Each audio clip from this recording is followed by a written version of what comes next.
fever dream was always a way for the ruling class to feel better about losing power in 2016. It was a way for them to avoid thinking about why Trump got elected, and they never have thought about it.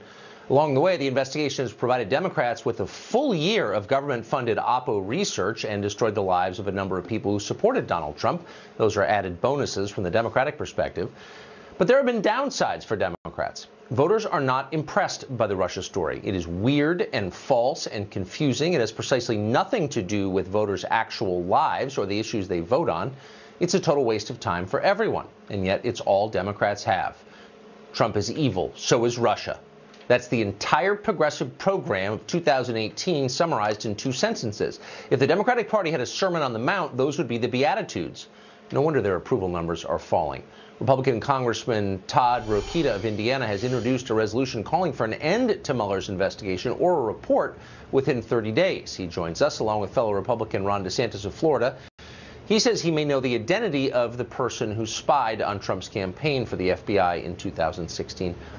Gentlemen, welcome to you both tonight. Congressman Rokita, first to you. So this resolution would call for an end to the investigation or a report summarizing its findings so far. Am I misstating that? No, both's correct, Tucker. The fact of the matter is, it's been a year, as you say. It's been $20 million, and we need to see a report of what evidence he has. And absent that evidence, it should wind up within 30 days of the resolution passing. So why wouldn't other members on both sides in the Congress want some oversight? I mean, you're constitutionally bound to provide oversight of the DOJ, so why are you the only person calling for this? Well, I'm not. Matt Gaetz is also calling for it. There's a couple others calling for it, but we need your viewers to call your members of Congress and get them on board. You can only have a free republic, as you know, Tucker, if you have transparency, and this is exactly what we need. It is a witch hunt. It's gone beyond an investigation, and the only evidence of collusion that we found, and the only evidence of criminality, has been on the Democrats. So we're calling on Mueller to show his hand or fold the deck. Even if I believe the president colluded with Vladimir Putin, I'd be very concerned about this investigation because the parameters aren't clear, the timeline is opaque, and it's not clear what the point is. So, Congressman DeSantis, one of the enduring mysteries of the past 2 weeks has been the story of a mole or spy within the Trump campaign feeding information to the Russia investigation. Have you any sense who that person might be? Look, I do, Tucker, but I think that the issue needs to go through the proper channels. I'm not comfortable disclosing who I think it is based on the evidence that I have, but I could say this. The American people deserve an answer, up or down.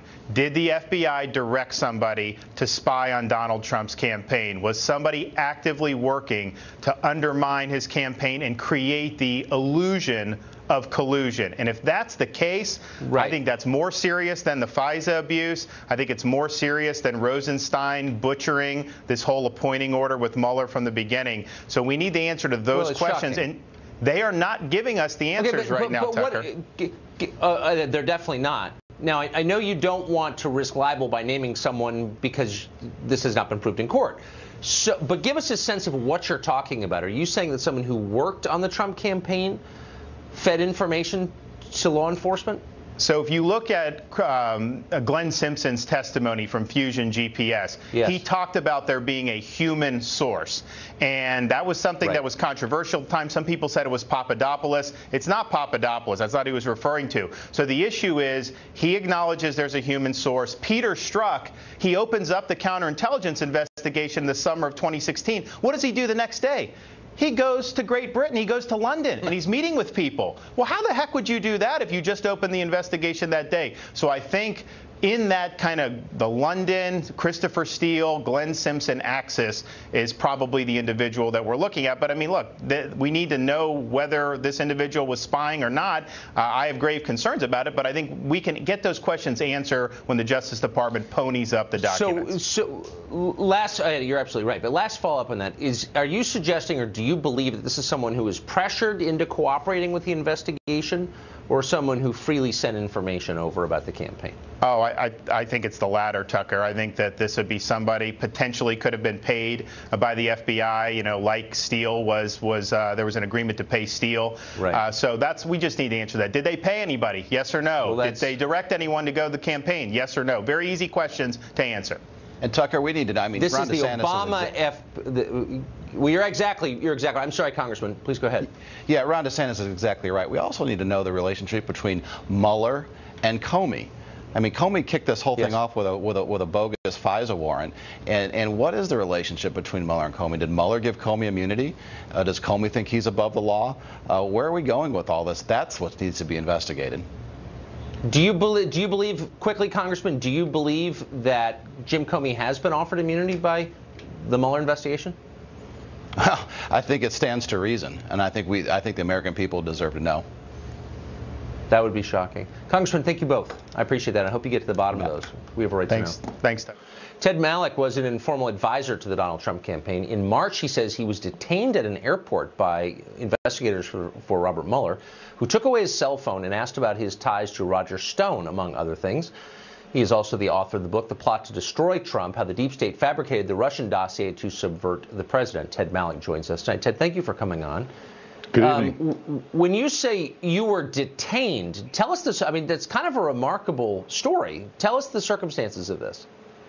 Well, especially for a Yale, Oxford, Henley Business School professor to be stopped at an airport, taken into a room and asked questions by the FBI and having their phone then under a warrant seized.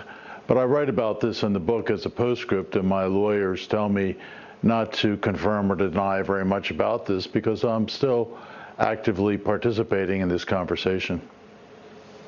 I don't understand. Why would that put you in legal peril if you believe the government overstepped and detained you at, this is at Logan Airport in Boston, right? You're flying in from abroad. Correct. They pull you aside, take your cell phone, and ask you questions. You have no lawyer present, is that correct, during this conversation? None at all. Okay, so how, I mean, why would you be in jeopardy by exercising your First Amendment right to explain the truth? Well, I have explained it as a postscript to the book and actually detailed it, and I'm told that the FBI is not all that happy about that fact. So, therefore, I'm not really at liberty to say a whole lot more about where this stands at present. Right. Give us a sense, though, when you sat down, you had no lawyer. It's generally not advised to talk to the FBI without a lawyer. Did they just grab you as you got off the plane? And what did you say to them when they did? Yeah, well, they had me wait for about 20 minutes, as I say, and then divided me from my wife, and then searched my belongings and took me to a separate building to introduce me to two FBI agents who asked me a series of questions. Actually, it was quite chit-chatty for about 20 minutes. As a fan of the Philadelphia Eagles, they asked me what I thought of their victory at the Super Bowl. Mm-hmm. That's what they said to Mike Flynn, too, during his chit-chatty conversation, yeah. I'm sure. So they had a warrant for all of this, I assume. Is that right? Correct. Okay. What did they ask you? Well, as I said in the postscript, there were very few substantive questions. Some about individuals, what my relationship was to the campaign. They seemed to know all the answers to the questions. Did you consider saying buzz off? I'm not going to answer your questions? Well, I think had they gotten any more aggressive, then, in fact, that would have been the case. But they were fairly benign. I'm a patriotic American. I'm, a Cold Warrior. Right. I worked in the State Department. I was top American in the UN in Geneva, Switzerland for 4 years at the end of the Cold War. I'm certainly willing to cooperate in any inquiry. I don't think I have much to add. Why do you think they wanted to talk to you? Well, my publisher thinks they had pre-read my book on the plot to destroy the president, which is, in fact, about the conspiracy, the first in American history since 1783 and the Newburgh conspiracy that tried to overthrow a sitting president of the United States. Why did they ask you about Roger Stone? I have no idea. I mean, I've met Roger Stone 3 times. He did write the foreword to my new book because we have the same publisher. He gave an address at Oxford University about 8 or 10 weeks ago, and it was a pretty compelling story about what happened in the 2016 election, and we had it transcribed. I had attended that lecture, and we used it as the foreword to the book, so maybe they read more into that than is the case. What'd they do to your phone? You said they had a warrant for your phone? Yes, they confiscated my phone, and I'm told it's been returned to me, and I should be receiving it any day. They took your phone away. How long have they had it? Well, since that day, which was before Easter. Huh. I'd be pretty annoyed. Ted, thank you for joining us. I appreciate it. Good to be with you, Tucker. Thanks. Democratic congressional candidate has expressed his real thoughts about the NRA in a new ad, which is completely over the top. He joins us next.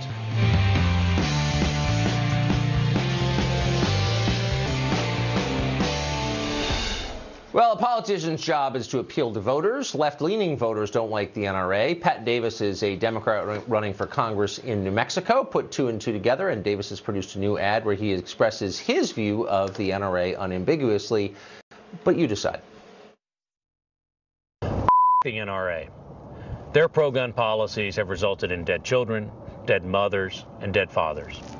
I'm Pat Davis, and I approve this message because if Congress won't change our gun laws, we're changing Congress. Pat Davis joins us tonight from New Mexico. Pat, thanks for coming on. Hi, Tucker. So that's the ad, F the NRA? Kind of moronic, no? That's it, just 15 seconds, but it got a whole lot of attention and started a new conversation about guns, and I'm grateful for that. But doesn't it degrade you? I mean, you use the F word in an ad. I mean, if you have a position, state it, but F the NRA? I mean, come on. Well, Tucker, I mean, look, being polite, it hasn't made our schools any safer. It hasn't protected police officers like I used to be. You know, if a cuss word on TV offends you more than pictures of dead children in Parkland or Newtown, then your priorities are all wrong. I was a cop when the assault weapons ban was in place, hold on, wait, so I don't care if you were a cop or not. Wait, hold on, wait, let me ask you a question. It's not an either or, and it's not that I'm so offended. Politeness doesn't work. Do you think rudeness will? Is rudeness going to save lives, do you think? Well, you know, as we were looking to make this ad, what we kept coming up with the same idea, and every ad idea we came up with to talk about this issue looked like somebody else's. And those had not worked. Clearly, this got the NRA's attention, and it has started a new conversation, both amongst candidates running for office about how we organize and take back Congress and put new leaders there to take on gun control, but also how we stand up to the NRA. I mean, we know what works. 50% of NRA members No, it started a support conversation about how embarrassing you are. I mean, how many NRA members have committed mass shootings? Well, but Tucker, here's the thing. A majority of Americans, 89% of police officers, a majority of NRA members know there are common sense things we can do. They support background checks. Here's the thing. You just released an ad that said F the NRA, which I'm sure back at your fraternity house they loved. But let me ask you an adult question. How many NRA members have committed mass shootings? Tucker, this is about the organization itself. My family grew up when I was growing up. I'm asking you about the organization itself. We're members of the NRA. It's not the NRA than my dad's organization. It is when their only response to a mass shooting is more guns in our schools. But how many of their members? Hold on, they have millions of members. How many of them have committed mass shootings? They do, and I've been hearing from them all week. Look, I've been hearing from them all week because the NRA made us their target. We've started a new conversation, and what I've also heard from are parents in Parkland, in Virginia, in Newtown who donated to keep the ad on the air because they want people in Congress to finally step up. So you're really doing a public service. If the NRA wants to come to the table and help us pass common sense regulations that their members support, let's do it. We're not waiting on them to come to the table. Oh, you're really trying to have an adult conversation. So here's your new spot. And I want to talk the policy and see what you know about it. So here's your latest 15-second ad. By the time this ad is done, an AR-15 could have fired 150 bullets. That's why we need to ban assault weapons. I'm Pat Davis, running for Congress, and I approve this message because lives are more important than gun company profits. So you just said that in 15 seconds, an AR-15 can fire 150 rounds. Is that true? That's right. That's right. Well, how would that work right exactly? Here in New Mexico.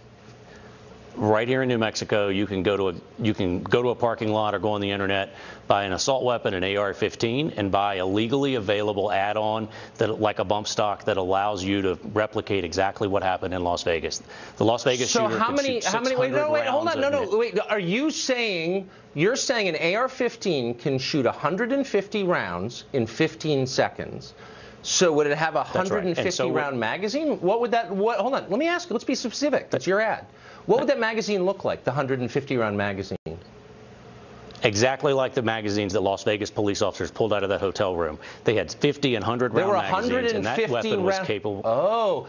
No, and 50 so you can fire. It is physically possible to fire. It's not. I mean, these are rhetorical questions. You don't know what you're talking about. And I know that you were a police officer. You claim to have been. Yeah. No AR-15 can fire 150 rounds in 15 seconds. That's untrue, and if you believe it is true, then you're not qualified to have a conversation about guns.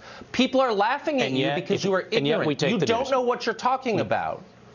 No, that's just untrue. We take exactly the word of the police officers in Las Vegas, who I trust, who ran into that room to save people down below, and found the weapons that were modified with bump stocks. They would allow them to do that. So they say an AR-15 can shoot. What do you think would happen to the barrel in 15 seconds if you put 150 rounds? It would melt. So I guess my point is, if you're going to take on the NRA and be Mr. Tough, I was a cop guy, maybe you should know what you're talking about, but you don't. You're putting something on television that's demonstrably wrong, that's physically impossible, and all of your voters are like, oh, yeah, this guy knows what he's talking about. He was a cop. But you don't know. So maybe you should apologize for it. I'm not apologizing for taking on the NRA. I'm just trying to. Doing it. Oh, okay. I think you should apologize for saying something that's factually untrue. Have not changed the conversation. We need new folks to take over. Yeah, that's why I'm not being polite. I'm trying to get a real conversation going here. Yep. But you don't know what you're talking about, so maybe you shouldn't be in a position to make decisions because you don't understand the issue. Because you just told me with a straight face that an AR-15 can fire 150 rounds in 15 seconds. Ooh, surprise, it can't. So maybe you should admit that and move on to something you understand. Would you do that? Tucker, this is exactly the type of arguments that don't get us where we need to be. We need new leaders in Congress. Oh, it's not That's like F the NRA. That's the kind of argument we need. Oh, I thought politeness didn't work, tough guy. Politeness is not working so far. If you woke up on Mother's Day and don't have your kid anymore, you know what works? Actually, facts work. Why don't you get some facts? Oh, Pat, do you like this new mode of communication we have? F the NRA, Pat. It'd be great to have tough guy. It'd be great Learn to have something a about guns and get back to me. Interview over. Yeah, because you don't know what you're talking about. Let's go back to politeness. I like it better. It's another primary night, and a Democrat who sounds like Donald Trump could be a winner tonight. Amazing. He'll join us. Plus, Britt Hume joins us to break down the Democrats' 2018 message or lack thereof. Stay tuned.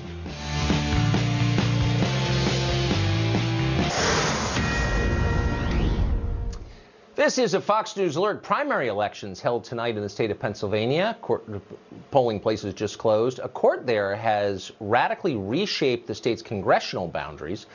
John Morganelli is a Democrat running for Congress in the newly reshaped 7th District in the state's northeast. The district only narrowly supported Hillary Clinton in 2016.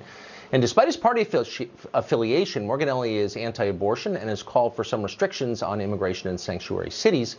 Mr. Morganelli joins us tonight. Mr. Morganelli, thanks a lot for coming on. Tucker, thanks for having me tonight. So as I understand, there are 3 candidates, Democratic candidates running in this primary tonight. Polls have closed, so we're not affecting anything with this interview. But the 3 candidates each come from a different strain of the Democratic Party ideologically. Describe the kind of Democrat that you are.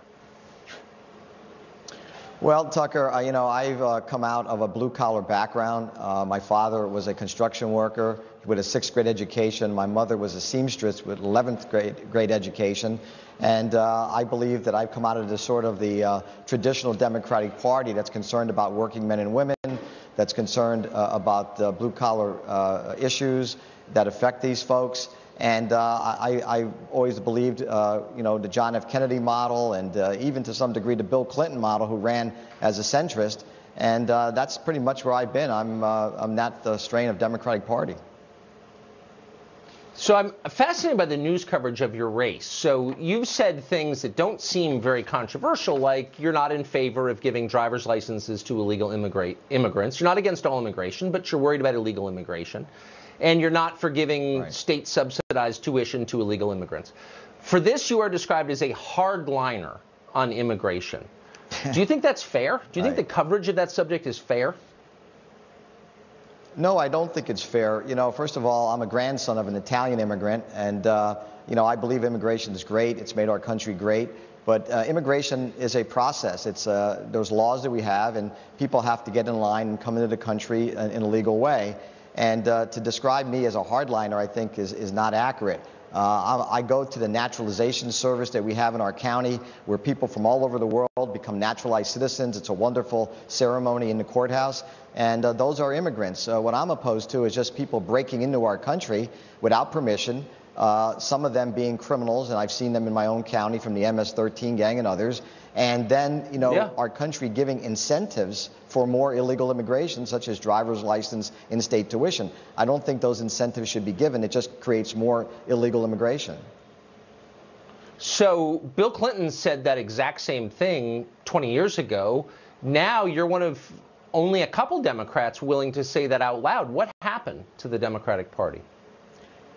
Well, you know, it's interesting. I mean, as you know, there's a picture, a video of President Clinton giving, I think, a State of the Union speech where he talks hardline on immigration, says everything that I believe in, and even President Obama gave a similar speech. So this is not out of step with Democrats. I mean, in my own community here, I have great support for this position. People here, Democratic voters, I don't think, I guess we'll know better tonight, want foreign criminals coming into the county and setting up shop. They don't want sanctuary cities. I've opposed sanctuary cities for a long, long time.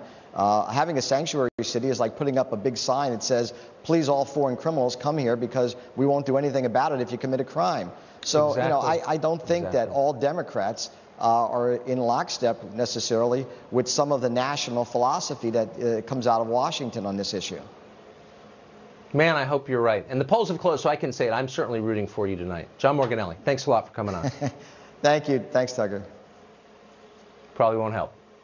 Well, with some candidates on the Democratic side flipping the bird to the NRA while others back Trump-style immigration, it's not quite clear what the Democratic message is for 2018.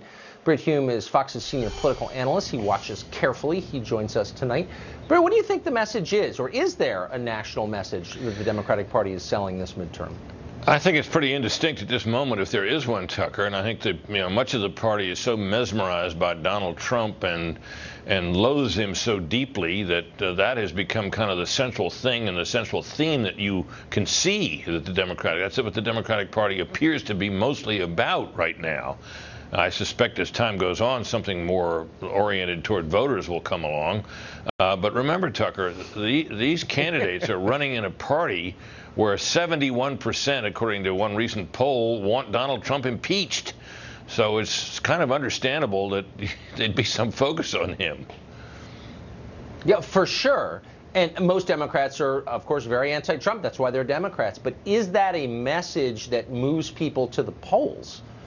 Well, based on the evidence we have, it seems not to be working very well. And the reason I say that is that look at the advantages that Democrats enjoy going into this midterm election. First of all, the political gravity in any president's first midterm is always with the other party, and the average loss is more than would be enough if they made their average gain. The Democrats would get control of the House. They had a huge gap in what's called the generic ballot. You know, Tucker, that's the one where you ask people if they'd rather vote for a Democrat or Republican unnamed in the upcoming election. Normally, Democrats do well on that ballot. They were up, what, plus 15 or 16 at one point not very long ago, and now that number is down to single digits, and some polls down to low single digits, which suggests that whatever they're selling, people are not buying with the enthusiasm that the party had hoped for. What'll happen if they don't retake the House?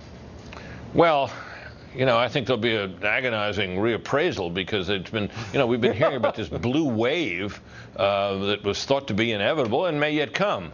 If it doesn't come, obviously there's going to be a search for scapegoats, and we'll see what happens. But this party, I think, Tucker, what we're seeing emerge now is that for all the divisions in the Republican Party between Trump supporters and the never-Trumpers and so on, and all the divisions within the conservative movement over that, the divisions in the Democratic Party are at least as deep, if not deeper. And the heart of the Democratic Party, I remember you saying in a speech not too many years ago, was not with Hillary Clinton, but she won anyway. A candidate of her stripe, I don't think, could win this time. I don't know that a white male candidate could win.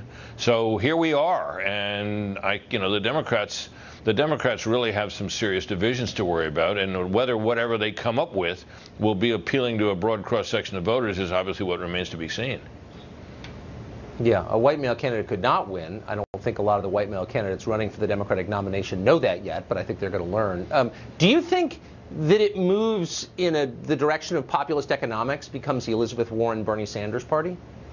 Well, I think that's the drift, and I think that excites a lot of people. And of course, if you look at the attitudes of young voters now, who do not seem to have grasped the benefits of a market capitalist economy, and don't seem to be put off at all by the idea of socialism, despite socialism's abysmal history, which is playing out even today in certain parts of the world, Venezuela being the most conspicuous example. But I think that the party it's gotten pretty far left now, and a lot of old ideas that are being passed off as kind of new ideas are in the air.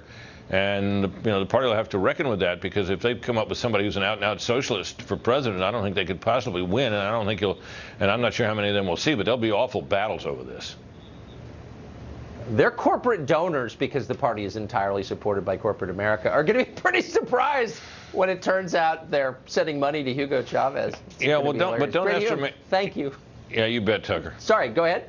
No, I was just going to say, don't underestimate the ability of a leftist candidate to raise money from small donations and make a serious run for it. Bernie Sanders certainly did. That's right. No, that's right. I just think the Goldman Sachs guys are going to be pretty shocked when they see what's coming. Anyway, great to see you. Yeah, thank you, Tucker. Well, an embattled minority group is under attack in South Africa on the receiving end of genocidal rhetoric. It is considered unacceptable to talk about this in the media in the West for some reason, but we don't care because it's true and it's happening. It's news and we're covering it. That's next.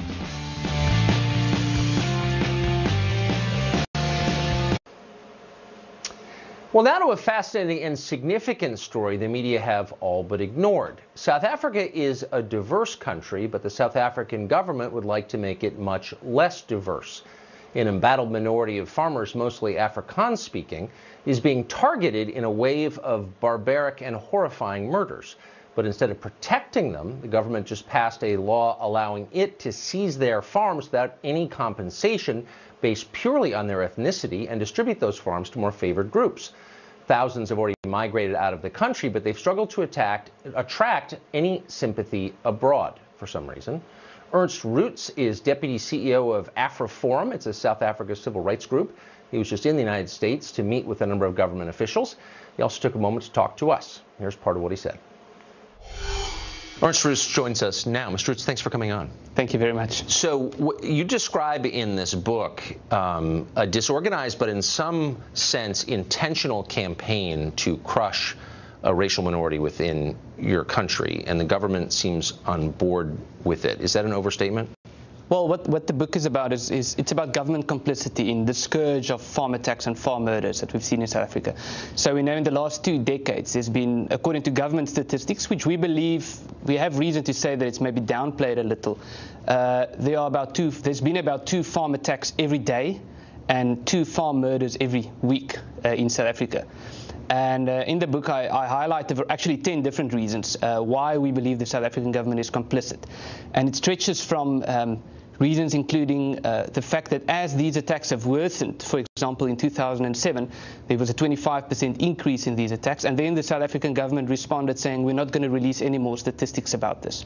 Then also, which is very concerning, is the hate speech in South Africa. So we have, that's the title of the book as well, Kill the Boer, which is a very popular song, which is still being sung in South Africa. It was sung just the other day. So it's sung at political rallies, and of course Boer referring to a particular cultural group in South Africa. Right. We have songs like Shoot the Boer, which is a different song.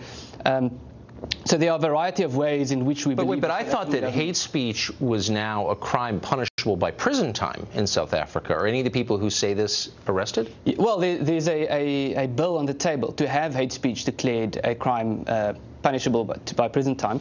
But if you look at the motivation around this, it's very clear that I think those in government who are pushing this don't regard this as hate speech. As a matter of fact, they've been arguing that it's not hate speech in court. So they would argue that they have a right to sing about killing farmers, and then they would say it's an expression of freedom of speech. So now the government has announced that it plans to pursue a policy of taking land away from people on the basis of their skin color. Do you think they'll do that? Well, that's what was adopted in our parliament in February. A motion was adopted that the property rights clause in the South African constitution has to be changed to allow for expropriation of private property without compensation. So the state president, Cyril Ramaphosa, said that this would turn South Africa into the ultimate paradise and the Garden of Eden. And Deputy President David Mabuza even went further, saying that, basically threatening white farmers, that if they do not voluntarily hand over their land to black people, then there would be a violent takeover. So the situation is very dire in South Africa. But the good news is that there's still a process that has to be followed. And that's why we are in the United States. What I find so striking is the response from everyone else around the world is almost never covered in the American media. There's a sense that the people being murdered deserve it because of what their ancestors did. And the international community is similarly silent. Have you met with any government officials here in Washington about what's happening in your country? Well, that's why we are here. We are about to meet with some government officials, and it's very unfortunate, the situation that you've just mentioned. So there's, especially in South Africa, there's a hierarchy of recognition. So some people, when they are the victims, it's all over the news and you hear about it frequently, and other people, as especially, I think, especially farmers in South Africa, white farmers in particular, when they would be tortured to death and it would receive very little news coverage, and that's unfortunately the situation abroad as well, which is why we are very grateful to be having this. So a government official in Australia said publicly, maybe we ought to allow asylum to people being persecuted for their skin color in your country. And he was basically laughed at and then attacked by your government for saying that. Yes, he was attacked, and they then said that he shouldn't say that because AfriForum was providing them with false information, while the information that we are quoting is government statistics. So that is the situation. Whoever speaks out against this, just for being in the United States, we've been accused of treason. We've had people threatening us, saying they'll wait for us at the airport when we come back and they'll attack us and so forth. We had the state president today in Parliament calling on us to go back to South Africa. So whenever you speak out against this, there's a very serious backlash. This is not what Nelson Mandela wanted. No, it's the exact opposite than what he wanted. He publicly spoke about a free country in which people were not judged by the color of their skin, and he even wanted farm attacks to be a priority crime. He said that when he was president, and when his presidency was over, they deprioritized it.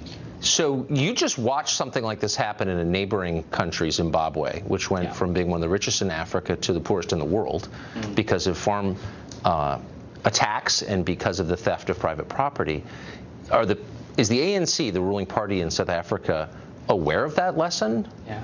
Well, they are, but you know that saying, real communism has never been tried. That's what they keep saying. So it failed in Zimbabwe, it failed in Cuba, it failed in Venezuela, it failed in Russia, it failed in China, and all of those countries. And they're basically saying that we're going to try the same thing, but this time it's going to work. So last question. It's considered basically immoral in the United States to talk to you or to hear stories like this for reasons that nobody ever bothers really to explain, but it's just understood. If you could speak to our media, or the people who are dismissing your claims as false, what would you say? Well, I think there are three things. Firstly, everything we say is fact-based. It's based on research. But in terms of what we hope to achieve and what people can do, people who want to invest in South Africa, we want them to call on the South African government to say, listen, you are calling on us to invest in your country, but you want to expropriate those investments. Number two, we are speaking with the US government and asking them to put pressure on the South African government, which could be done in a variety of ways. And number three, members of the public and members of the media, the best thing that you can do to help us is to talk about this, to talk about it on public platforms, and in that way to continue to put pressure on the South African government not to continue with this policy. Just to tell the truth, I agree. Mr. Thank you. Thank you very much. Thank you for being here. Tech companies are getting more powerful even as you sleep. Facebook has a plan for ranking news outlets by how trustworthy it says they are, while Twitter plans to just censor certain views entirely. The brave new world has arrived. Details ahead.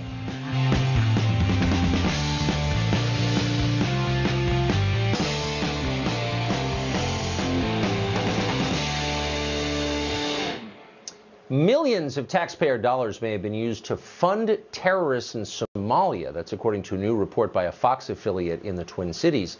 According to that story, many members of Minnesota's Somali immigrant community have discovered they can open sham daycare centers that only pretend to watch children, collect a fat subsidy from the state for doing that, and keep the change. They've made millions of dollars, up to $100 million, according to that report. That would be half of Minnesota's annual budget for child care assistance. Again, these are people who are resettled here as an act of charity by our country, accused now of defrauding our country. And not just fraud so brazen, the report says, that Somalis buy shares in fake daycare outlets just to get a cut of it. Some of this fraudulently obtained money is reportedly being shipped back to Somalia in suitcases full of cash to evade federal wire transfer restrictions. Some of this money is ending up in regions of Somalia controlled by the Islamic terror group Al-Shabaab. Well, Democratic Congressman Keith Ellison of Minnesota is outraged by this story. It's not the fraud that makes him mad, or the ingratitude, or the injustice. It was that it was exposed at all. That offended him. In a statement, he denounced the new report on the grounds that it could hinder further cash transfers to Somalia, which apparently he cares more about than America, which he's supposed to be representing. According to Congressman Ellison, briefcases of untraceable cash in Somalia hurt al-Shabaab rather than helping them somehow.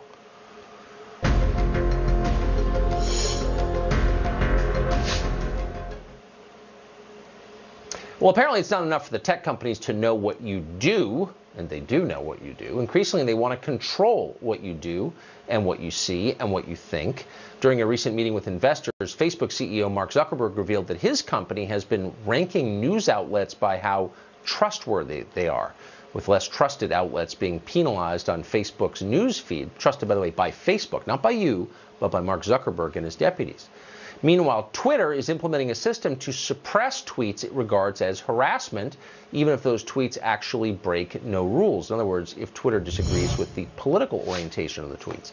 Brett Larson hosts Fox News Headlines 24/7 and investigates big tech for this show. We're grateful he does. He joins us tonight. Hey, Tucker. Brett. Good to be here. We have been investigating this story over the past few days now, involving Facebook changes to how they handle news sources in users' news feed. As you mentioned, in a meeting with media company executives from the New York Times to News Corp, which is the parent company of Fox News, Facebook CEO Mark Zuckerberg said they will be relying on user surveys to determine which news sources are, quote, broadly trusted.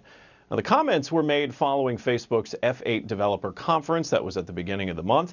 And this is one of the many changes the social media giant has made in an effort to combat fake news, fake accounts, and bots that help amplify and spread fake information. Now, I spoke with Facebook earlier today, and they assured me that this isn't an effort to censor any ideas or beliefs, and that the random sampling of trustworthiness happens frequently to ensure sites are getting a fair shake. It works like this. A user will be presented with a simple yes or no question about a news site. Are you familiar with this site? A yes answer brings up the next question to rate it for trustworthiness on a scale of 1 to 5. Now, what about fake accounts boosting the trustworthiness of a not so trustworthy news outlet? Well, Facebook just this year has removed more than 500 million fake accounts. Further, those headlines like, they pulled over to help this dog, what happened next will amaze you, ...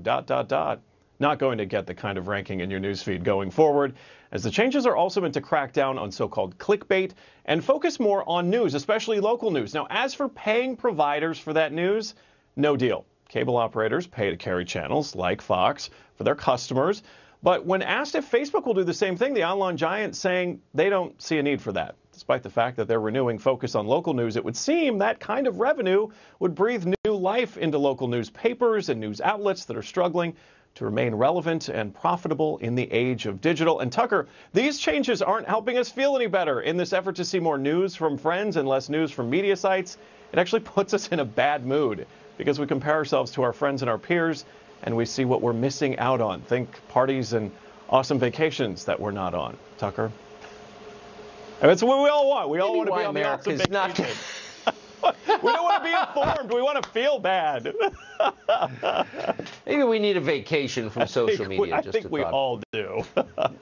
I think we do. Brett, great to see you. Thanks, Tucker. Good to be here. Up next, the creepy porn lawyer isn't just ruling the airwaves and other channels. He's also up to new antics online. We feel obligated to bring you the latest on that. Pretty amusing, actually. Stay tuned. Sad news tonight, the creepy porn lawyer seems to be unstoppable. He's taken over the 2018 election cycle in 2 cable news networks. He'll be running for president himself before long.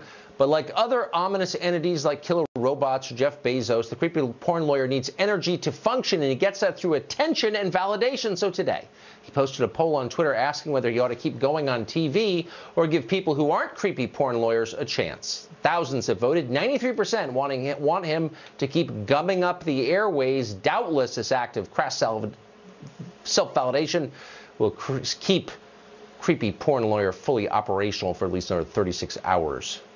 Sad news. On that note, thanks for the hour. Sean Hannity, all right, next Tucker. from New York. Great show as always. Welcome to Hannity. All right, we have major breaking news tonight on so many